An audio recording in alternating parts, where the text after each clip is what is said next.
আগামী বছরই মাঠে গড়াবে আইসিসির অন্যতম বড় বিশ্ব আসর 2027 আইসিসি ওয়ানডে বিশ্বকাপ। সেই আসরেই সরাসরি খেলতে হলে টাইগারদের থাকতে হবে র্যাঙ্কিংয়ের সেরা নয়ে। পাকিস্তানদের সিরিজ হারানোর পর ফের কিউইদের বিপক্ষে সিরিজ জয়ের কাছাকাছি দাঁড়িয়ে আছে টাইগাররা। অবস্থান করছে র্যাঙ্কিংয়ের নয়েই।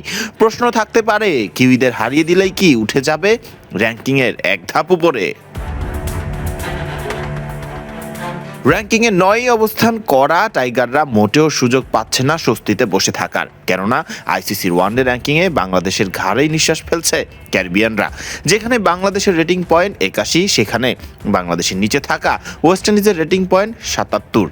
অন্যদিকে বাংলাদেশের উপরে অবস্থান ব্রিটিশদের 7 পয়েন্ট বেশি নিয়ে, অর্থাৎ 88 পয়েন্ট নিয়ে বাংলাদেশের উপরে অবস্থান করছে ইংল্যান্ড। ফরম্যাটটা যখন ওয়ানডে, তখন প্রতিটি ম্যাচই গুরুত্বপূর্ণ টাইগারদের জন্য। একটি জয় বাংলাদেশকে সরাসরি বিশ্বকাপে পৌঁছে দেওয়ার কাজটাই করবে। উদাহরণ হিসেবে ধরে নিতে পারেন কিউইদের বিপক্ষে চলমান সিরিজের দ্বিতীয় ম্যাচটাকেই।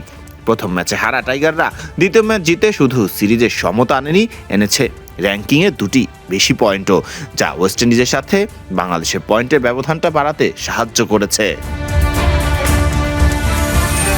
চট্টগ্রামে বৃহস্পতিবার মাঠে গড়াবে সিরিজ ডিসাইডার ম্যাচ, অর্থাৎ সিরিজের তৃতীয় এবং শেষ টি-20, যেখানে টাইগাররা জিতে গেলে সিরিজ জয়ের স্বাদ পাবে এবং বাড়তি কোনো রেটিং পয়েন্ট যোগ হবে না।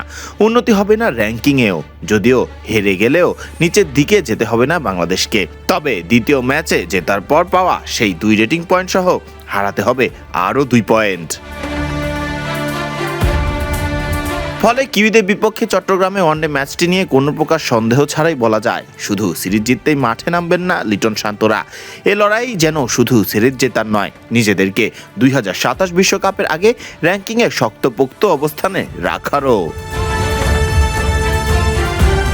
2027 বিশ্বকাপে সরাসরি খেলার কথা র্যাঙ্কিংয়ের শীর্ষ 8 দলের। স্বাগতিক দক্ষিণ আফ্রিকা নিজেদের মাটিতে খেলা হয়, সরাসরি খেলবে বিশ্বকাপ। ফলে র্যাঙ্কিংয়ে 9ম স্থানে থাকা দলও সুযোগ পাবে বিশ্বকাপ সরাসরি খেলার। 9ম স্থানের নিচে থাকা দলগুলোকে বিশ্বকাপ খেলতে হলে পেরিয়ে আসতে হবে বিশ্বকাপের বাছাই পর্ব থেকে।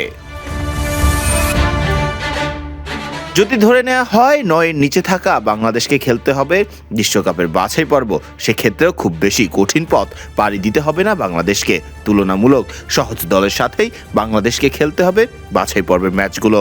তবে এতে যেন আঘাত আসবে নিজেদের মর্যাদায়।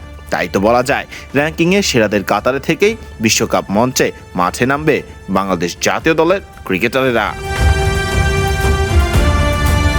ফারদিন রহমান সকাল, বিডি ক্রিক টাইম।